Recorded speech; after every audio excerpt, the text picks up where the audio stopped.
Ужо неўзабаве Беларусь пачуе імёны асобаў, што падпадуць пад трэці санкцыйны пакет еўразвязу. Свае абмежаванні рыхтуюць і Злучаныя Штаты Амерыкі. На што робіць ухіл Брюссель і як намаганні еўрадэпутатаў дапамогуць Беларусі у барацьбе з рэжымам Лукашэнкі? Юлія Лабанова. Эканоміка абвалілася, крызіс дакаціўся да ЕС. Гэтак Лукашенко пачаў сваю размову з Уладзімірам Мясніковічам фактычна за тыдзень да паседжання вышэйшага еўразійскага эканамічнага савету. Прычына бедаў зноў вонкавыя ворагі.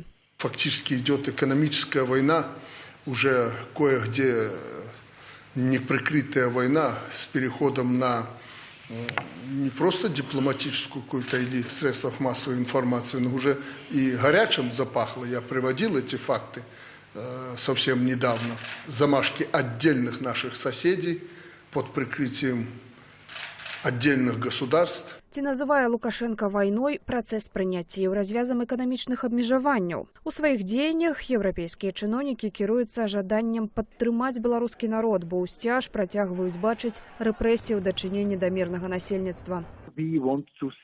Мы хочам бачыць, каб голас беларусаў быў пачуты. Паколькі гэтага не адбываецца, мы прымаем санкцыі адносна датычных да рэпрэсіяў у Беларусі асобаў. Падчас першых двух раундаў пад абмежаванні потрапіла больш за 50 чалавек. Цяпер рыхтуецца трэці раунд санкцый. Першыя два санкцыйныя пакеты закранулі блізкае атачэнне Лукашэнкі, яго самога, кіраўнікоў сілавых структураў, суддзяў і чыноўнікаў датычных да фальшавання выбараў. Трэці пакет санкцыяў мае ахапіць бізнес. Гаворка не толькі пра асобных бізнесоўцаў, але і пра цэлыя кампаніі, што спрыяюць абагачэнню рэжыму Лукашэнкі.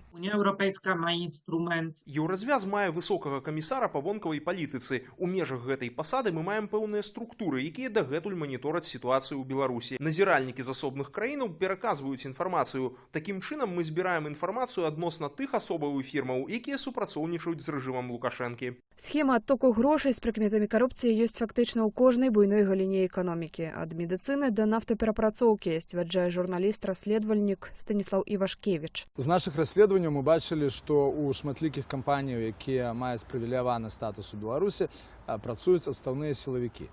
Гэта складаецца такое ўражанне, што это ёсць у пэўным сэнсе кармленне, якім у тым ліку утрымліваецца лаяльнасць як адстаўных высокапастаўленых сілавікоў, так і дзейных, праз якіх тыя адстаўнікі вырашаюць пытанні. Пакуль жа каналы, па якіх з Беларусі адбываецца вывад грошай атачэння Лукашэнкі, вывучаюць у тым ліку адмыслоўцы міжнароднай сеткі даследчыкаў арганізаванай злачыннасці і карупцыі OCCRP. Дапамагаюць і незалежныя беларускія аналітычныя арганізацыі. Нерэдка бізнесоўцы працуюць не толькі на ўсходнім рынку, але маюць дачыненне з еўразвязам. Называюць некалькі асноўных рэгіёнаў. У тым ліку это краіны еўразвязу, это краіны Паўднёвай Еўропы, это краіны Блізкага ўсходу. Тут мы гаворым пра арабскія краіны ў першую чаргу і арабскія эміраты.